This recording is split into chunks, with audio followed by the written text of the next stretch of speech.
discovering that. I started using drugs when I was in high school. Went down a long road, picked up everything from selling drugs, doing drugs to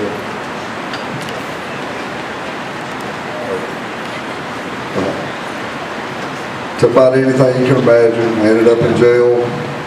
I came to Atlanta from Alabama to go to rehab.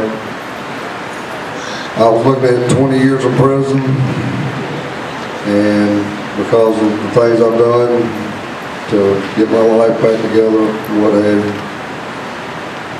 and decided to be off drugs. The judge decided to give it to me doing probation instead of doing 20 years. I owed my life to 40 and Narconon and the other good people at the place. I've been off drugs now for 3.5 years.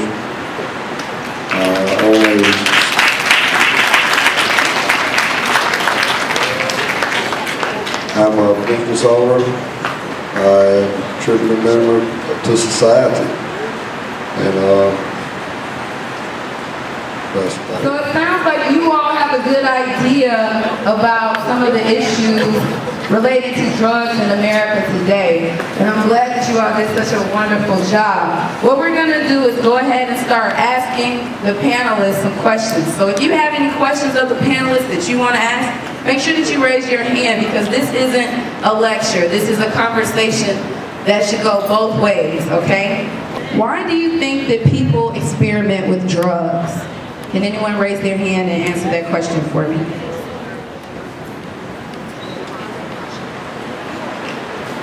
The main reason I started using drugs was peer pressure.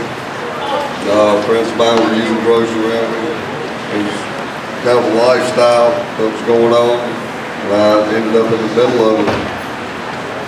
Plus, that was a way I didn't have to deal with what was really going on, my problems in life, and the things that look so pretty about life.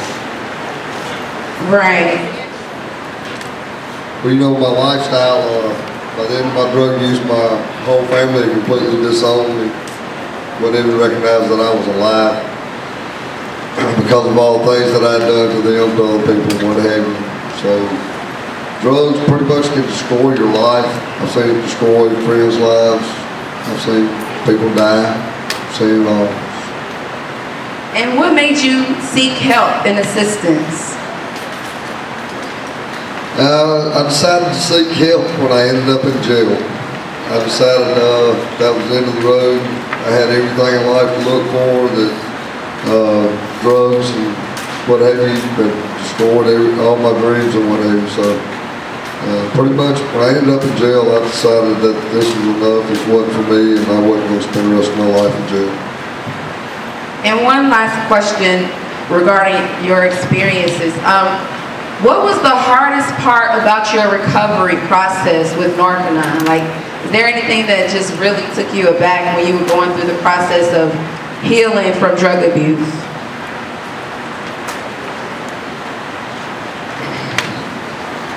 The hardest thing about it is that once you do drugs and you know what that life is like, and you have to, and all of a sudden you change your lifestyle.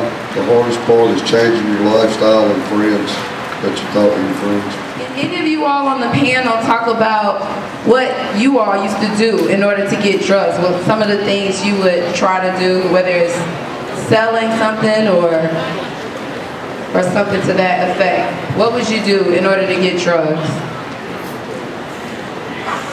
When I was using drugs, I'd pretty much do about anything. Started out stealing stuff, ended up selling drugs, ended up making drugs. Pretty much whatever it took to get them, whatever it took to survive. What were some of the drugs that you were on? I was on methamphetamine. Okay. The question was for you, Mr. Lovelady. How was your experience in jail and how did it affect you? My experience in jail was not fun at all. You're sitting in a cage, like a caged up dog, pretty much all day long, 24 hours a day. You're living with a couple of hundred other people that you really don't like. So it's not a very pleasant experience.